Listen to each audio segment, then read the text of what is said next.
Robots may be taking over jobs in America. It's already begun. We find out why this is happening. Women are also taking a stand in London after last week's terror attack. We have all this and more. You're watching Studio G.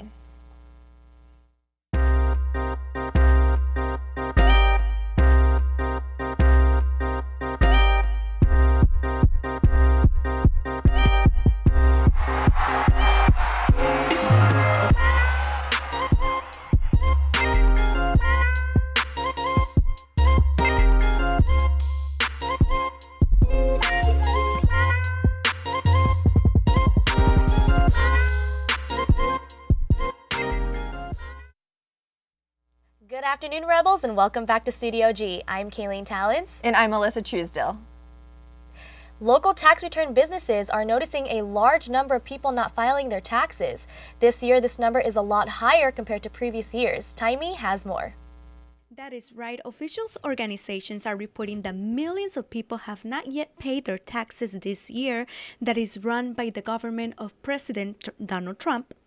We talked to an expert here in town to explain to us what could be the reason. You claim your money, you're giving it away, it's yours, you worked for it. The Internal Revenue Services reported on its website that approximately 6 million of people around the country haven't filed their taxes comparing to 2016. And the majority of these are undocumented people. They're afraid to file their taxes because they don't want to release their address. The reason being that they're concerned that they may be deported or approached or visited by ICE or what have you. Because of this issue, they have created a special program that they say is the solution for many. We created an organization which consists of several attorneys, particularly immigration attorneys, amongst others, and of course professionals here at Total Taxes.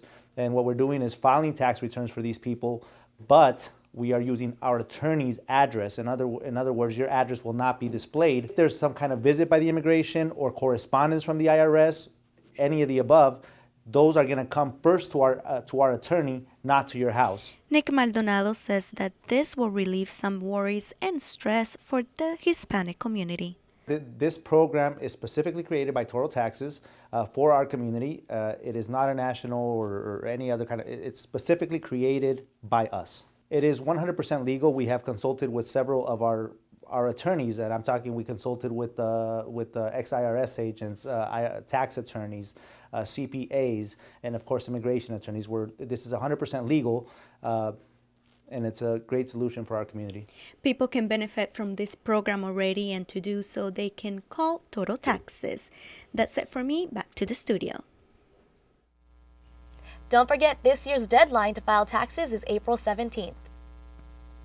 Pancreatic cancer is of the many cancers that is affecting people worldwide. Town Square hosted an event to raise awareness among the community. Joselle De Los Reyes has a story.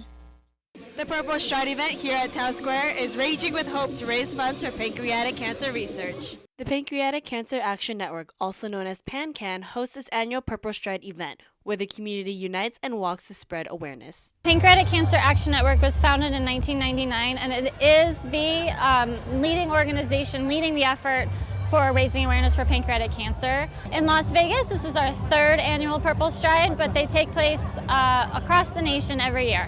It's a very family-friendly and fun event, but what most of all you'll see is just people filled with hope and happiness.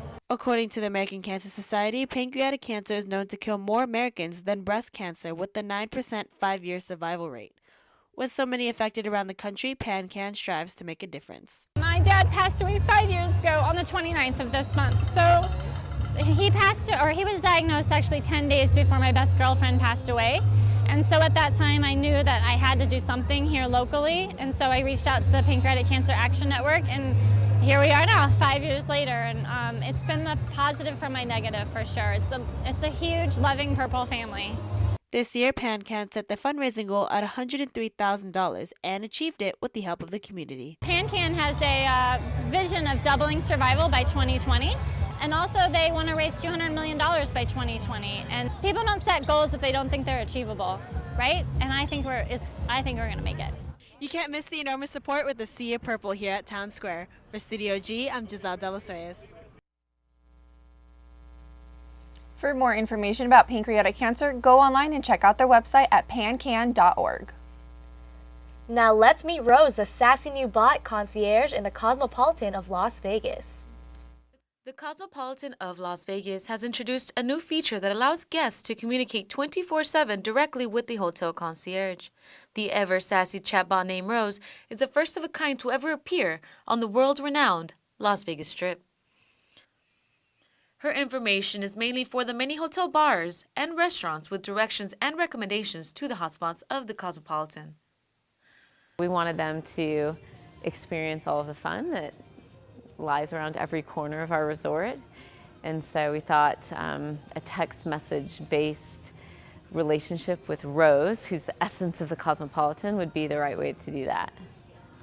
Hotel guests are given access to Rose when they check in and is available for the duration of the guest stay. Rose is not one to be shy when it comes to flirting with hotel guests, as well as playing games such as Two Truths and a Lie, Kiss, Marry, This, and Would You Rather. The reason Rose is sassy and funny and intriguing is because we wanted to have an expression of the Cosmopolitan's brand voice. So what would the Cosmopolitan be like and sound like if the Cosmopolitan were a person that you could have fun with in Vegas? And that's what Rose is. She's fun, she's the essence of the Cosmopolitan.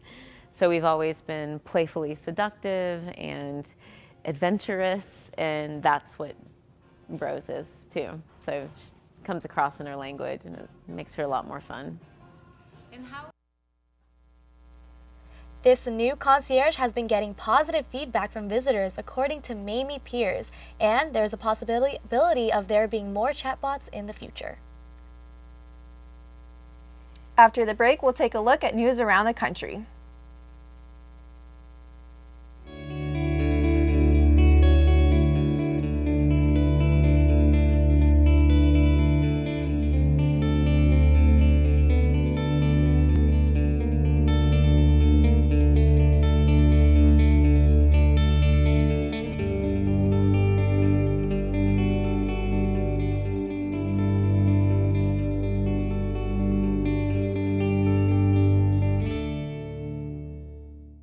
Our Metropolis is a 30-minute show that airs every Tuesday evening at 91.5. You're going to hear Dr. Gary Larson along with our regular contributors talking about what matters to our community. And not only what matters, but why does it matter? We look at our community as a whole, but we also pay special attention to what's happening here at UNLV because that's our home as well. So looking at our Metropolis through the lens of a radio show really gives us the unique perspective to tell a story through words and through people, and I think it makes for a great program.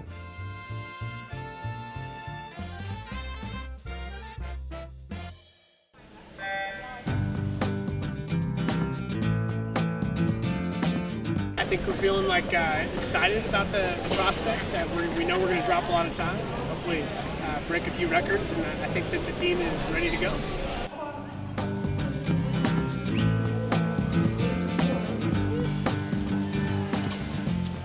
I'm pretty excited. We've done very well as a team this year, and I think coming into taper, I think we're going to do really well these next few weeks.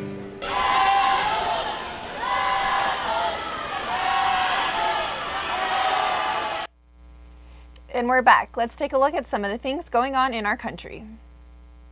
Millions of workers are at risk of losing their jobs to robots and automated technology. At the top of the list are a number of Americans. According to a report from Pew Research Center, 38% of the jobs in the U.S. are at risk of being replaced in the next 15 years. Pew found that major labor markets dominated by service jobs are highest. This can include finance, transportation, education, manufacturing, and food services, and more. Let's take a look. They can do many of the things that we've always thought made us human, and that threatens many of the jobs we've always thought were secure. Take driving a vehicle, which is one of the top jobs in most states in America. With driverless cars already on public roads, millions of truck drivers, bus drivers, and taxi drivers may soon find themselves obsolete. In hospitals, hundreds of thousands of jobs are on the line as computers learn to analyze CAT scans and biopsies, deliver low-level anesthesia, and even do surgical procedures. And in restaurants, hundreds of thousands of cooks may be replaced in the coming decades by machines that can follow recipes perfectly without ever taking a sick day or a smoke break. The state of Michigan has lost nearly 300,000 manufacturing jobs in the last 2 decades. A lot of research claims that much of the job loss is a result of automation. Some of these workers disagree and blame trade deals instead. I didn't really see a big unemployment problem because of automation, but I really do feel like the trade deals were a killer to a lot of stuff.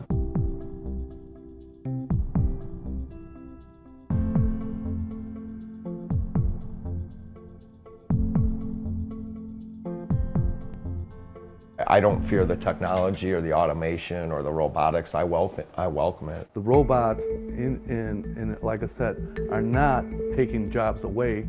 Actually, we're assisting the robots. As a matter of fact, there's actually education involved to learn how this robot works, to learn how to adjust it, to learn how to make adjustments on it, who to call when. I mean, so there's also education involved when automation, robotics, and things like that. Brings us to a higher level of working. They've replaced a lot of jobs that actually injured people, which then in the long term costs the company money when there's an injury to an employee.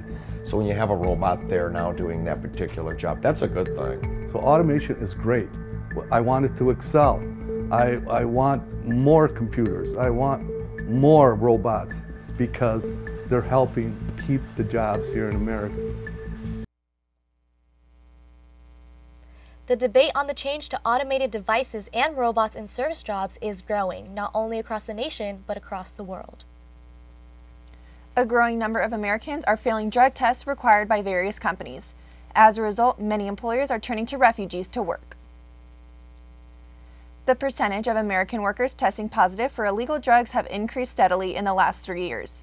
According to Quest Diagnostics, last year's test has brought it to its highest level in a decade. The company performed more than 10 million employment drug screenings. I would say we've probably had 20% every time we run a random test. 20% of the people are failing. It's pretty high. Yeah, it's pretty high. We're seeing positive tests anywhere from marijuana through amphetamines, right all the way through crystal meth and heroin. Sterling Technologies, a plastic molding company in Erie, Pennsylvania, has hired about 40 refugees in the last year. The immigrant workforce that's here has filled a void that we had that we were unable to fill with our local labor pool that we were drawing from. Sterling Tech is one of many companies across the country employing refugees to fill the gap. With President Trump's executive order temporarily banning refugees in combination with a lack of jobs in the Rust Belt, businesses are having even more trouble during the hiring process. The reality is when business owners are telling you that they can't find native residents who will do these jobs, or they can't find enough people in the community to pass a drug test, what are they to do? They need to seek out employees somewhere. And for now, immigrants are a really good source of that labor. When we work with, for instance, Kentucky Refugee Ministries, we haven't had any troubles at all with drug testing. So refugees really are filling that gap for you. Yeah, in this instance, there were refugees who were available, who were ready to contribute, and we were thrilled to be able to give them that opportunity. Refugees are finding success in the job market, although some Americans who are struggling with drugs are having difficulties with the search. I mean, those refugees, they come here with the American dream in their mind. You know, they come to work, come to build their life. You know, they obviously work hard compared to a drug-addicted individual that just scrapes by, does the bare minimum to get by every day. So I completely understand with the business owners. I know that refugees need an opportunity when they come here, and employers give them the opportunity, but people like us that live here also need an opportunity. And I'm not saying they don't deserve it, but we deserve it as well. Sterling Tech's senior manager has said that the real problem to address is America's drug problem. He stated that a workforce that's not doing drugs is the workforce that we want. We're going to take another break, but we'll be back with world news. Stay tuned. You're watching Studio G. This is a nutrition center. Anyone from the Las Vegas community is welcome. We can get more people into the nutrition center, get them more educated, then they can learn what ways to prevent chronic diseases and to become healthier individuals. All classes are held in BHS building, Bigelow Health Sciences, room 212, and the times vary, but you could always check them at the UNLV calendar or UNLV Today, and all the classes, times, and descriptions are available there. As far as Studio G, at first it looks overwhelming, and at first it looks like it's a lot of work, but I'll tell you what, it's the most beneficial class I've had at UNLV to date, without a doubt. You get to not only develop stories and work on your interviewing skills, your editing skills, and your shooting skills from a camera perspective, you get to work on all the equipment that's in the studio. So you're working on audio, you're working on directing, tech directing, you get to produce your own show. You can take a 30-minute newscast and make it your own. And that's really cool about Studio G. Like I said, a lot of it seems overwhelming at first, but it is by far the best class I've taken at UNLV since I've been here. Welcome back to Studio G. Now let's go to Jamie for our world news. Thanks, Kayleen and Alyssa. I'm Jamie Poole, and I have your world news for today. A former Russian lawmaker and Kremlin critic was shot dead in Kyiv. Denis Voronikov, who fled Ukraine last year, was killed yesterday in broad daylight. Ukraine's president says his murder is, quote, an act of Russian state terrorism. A Ukrainian prosecutor later called this the execution of a witness. According to the Woodrow Wilson Center, Matthew Rojansky, Voronikov was providing evidence of a Russian connection to the former Ukrainian president, Viktor Yanukovych. His evidence also included facts regarding the Russian invasion and annexation of Crimea. Voronikov spoke with CNN last month, claiming he was not afraid for his safety and had no intentions to hide. Earlier this week, a Russian lawyer who was considered inconvenient to Putin fell down 4 floors from his apartment in Moscow. It is unclear whether or not Nikolai Gorokov's fall was an accident. Some speculate he was thrown from his window. Russian media maintains that he fell while helping movers carry a hot tub. Both incidents have added to the suspicions that those who criticize Vladimir Putin and the Russian government face danger. North Korea is ready for yet another nuclear test according to specific intelligence indicators. CNN reported the country is preparing for a 6th underground nuclear test and can act at any time. A new North Korean propaganda video showed a military strike on a U.S. Navy aircraft carrier and U.S. bomber. The computer-generated explosion made clear that a threat from the nation is growing. Satellite imagery had taken note of recent changes to the nuclear weapon test site. For weeks, there has been extensive activity. Now images show that the movement has stopped. This indicates that preparations for a launch are complete. U.S. officials have commented on the matter, claiming that they must be cautious. Officials state that it is impossible for America to know when a mobile launch or underground nuclear test will happen. In the past, North Korea has moved military personnel and gear to deceive satellites that are watching. Popular messaging app WhatsApp is being criticized after the London terror attack. The app's encryption technology is being analyzed. It is believed that minutes before the attack on Parliament, the attacker was using WhatsApp. UK Home Security Amber Rudd stated that it is unacceptable and there should be no place for a terrorist to hide. The encryption argument has stirred up quite a controversy because it is an element that apps have or they do not. There is no in-between. The argument against Rudd's statement claims that without the encryption, there is no privacy and messages can be read by any government agency. Some experts believe that the United Kingdom's government's best way to get around the encryption is by doing what the FBI did in its case against Apple. This was done by getting the device and the messages itself. It proves to be much easier rather than having to change the app's overall code. On Sunday afternoon in London, Muslim women joined hands on the Westminster Bridge in solidarity with victims of the London attack. Many of them wore blue to symbolize peace. The women were later joined by other men, women, and children, standing in silence for 5 minutes as Big Ben struck at 4 p.m. The attack last week left 3 dead and dozens injured. A 4th victim passed away later in the week when his life support was withdrawn. The vigil was organized by the Women's March on London. It was put into place after a photo of a woman went viral on social media. The photo showed her wearing an Islamic head covering and crossing the bridge in the aftermath of the attack. Online, some criticized that the woman seemed indifferent to an injured victim in the image. One commenter tweeted, quote, "Muslim woman pays no mind to the terror attack. Casually walks by a dying man checking phone." The woman in the photo later released a statement saying that she had been devastated, having witnessed the aftermath of the attack. She was then shocked to find her image all over social media, taken aback even more when realizing that many could not look past her attire. Despite commenting to CNN, the woman wants to remain unnamed. Hong Kong has elected the nation's first female leader. Carrie Lam has been named the new chief executive of the city. In her victory speech on Sunday, she acknowledged the numerous political divisions in Hong Kong. Although less than 24 hours after winning the election, Lam is being confronted with scrutiny. Many activists of the Umbrella Movement of 2014 are now facing charges. The arrest summons are coming from Hong Kong Police Headquarters for the organization of months of sit-ins in downtown Hong Kong.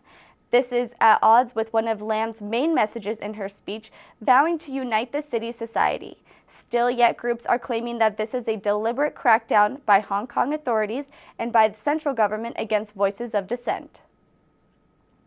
That is it for your world news. Now let's take a look at your weather.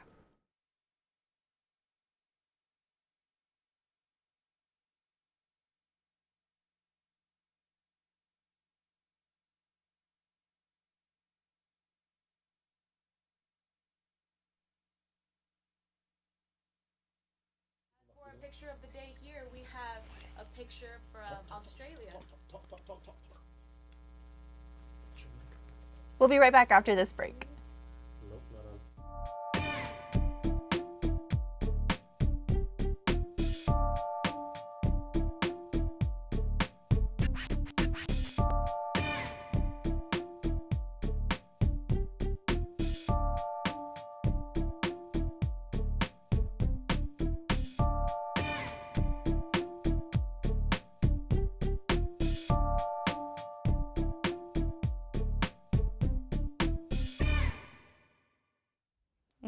We apologize for that. We had some technical difficulties, but going back to our weather here, we're at 63 degrees, 75 being our high, 53 our low. It's sunny, but we're definitely getting those winds at 24 miles an hour. So for all those residents, make sure you take your allergy pills because they're definitely going to be kicking in today. As for our picture of the day here, we have a picture from Australia. You see there's a lot of wind going on, but you can't really tell. There's a little bit of rain going on, but the winds are at 160 miles per hour. So they're really high.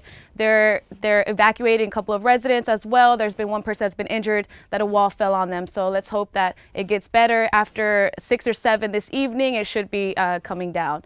Now, as for our 5-day forecast here for Wednesday, we're at 79 degrees. It's still going to be pretty windy. It's going to drop down to 11 miles per hour. On Thursday, it's going to be sunny, but again, the wind's going to be kicking in throughout the week. It's going to come right back up on Thursday with 30 miles per hour, so we're going to be pretty high on that. Friday, it's going to be coming down to 20, and then we're going to be around the 15, 18 miles per hour over the weekend. So again, make sure you take your allergy medicine because it's going to be really windy this entire week, and hopefully it gets better for the next. Now, as for the valley here, we're at Centennial at 61 degrees, I'm sorry. Summerlin 61 as well, Las Vegas 65, Southern Highlands 64. So it looks like we're around the same. Our highest would be Boulder City at 72 degrees, and our lowest would be 61 with Centennial. And now as for UNLV here, we have 63 degrees. It's a little cloudy. Again, it's windy, 24 miles per hour. Humidity is only 13%. So make sure you're ready when you go out to your next class for all the students and professors. Now, as for tonight, we're at 57 degrees. It's cloudy. Our wind speed is still pretty high. It's 14 miles per hour. Humidity is only 22%. As for our national forecast, we have a lot of rain coming to the Midwest, and then we have a lot of wind coming from the Gulf of Mexico. So we're at 50 to Seattle, 67 San Francisco. So it's looking like we're around the same around the nation. Now that's it for your weather. Now back to the studio. What is UNLV doing to be environmental friendly? Albania Guido has a story. UNLV's Sustainability Council met last week to discuss ongoing green initiatives and the future of sustainability on campus. We've instituted across our cluster Lights Out Fridays, so for those people who have windows in their office, and some who don't, which is kind of amusing. We encourage people to open up the blinds, leave your lights off all day. We've adjusted the light sensors throughout the student unit to have minimal time in which they're active. So if you walk into a storage room, they used to default to over an hour in which they would remain on. Now they are only activated for about a 10-minute period, so that reduces that utilization. We really hope to make change happen in different places in the university and kind of contribute to creating that sustainability culture. One of our ongoing projects that we're taking on is to every year replace trash cans with like dual trash and recycling bins, and just reach out and educate and collaborate with not only different organizations on campus but outside of campus and the community, because I think that it's really amazing when people in the community are able to see that we want this to be a part of who we are and who Las Vegas is. In the future, we hope to create an Office of Sustainability, which that would be our main focus on or the area on campus that students, faculty, staff would go to find out about anything related to sustainability, academics-wise or operationally, and for the community to come to this office and seek more information. If you're interested in going green, the Student Sustainability Council meets every Wednesday afternoon. For Studio G, I'm Albania Guido. For more information regarding sustainability and what you can do, email the Sustainability Council or the Student Sustainability Council at the emails below. The Hospitality College offers students the opportunity to explore various aspects of the food and beverage industry. The occasionally inebriated Lee Guilford has the details. Guilford, and today I'm over at the Food and Beverage College for FAB 364, the new wines class offered by the Food and Beverage and Hospitality here at the University of Nevada, Las Vegas. This class focuses on wines that are considered New World because they don't come from France, Spain, Italy, the predominant winemaking regions. Today, class focused on port. Justin Smith of Coburn Brands came in and gave an education on the origins of port wine, the fortification process, and many other interesting facts. Students throughout the class sampled the ports to get an idea of which ones might be considered ideal. So with that, what I want to do is talk to you briefly about Portugal in and of itself, where it is, where this wine comes from, the history of the wine, right, which is always important, the background of the wine, and then, of course, we'll get into the drinking part. Personally, I like this one.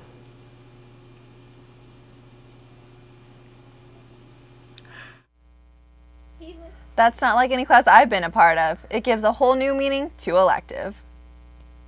Thank you for tuning in to another episode of Studio G. Make sure to follow us on social media. I'm Kayleen Talents. And I'm Alyssa Truesdale. We'll be back again tomorrow.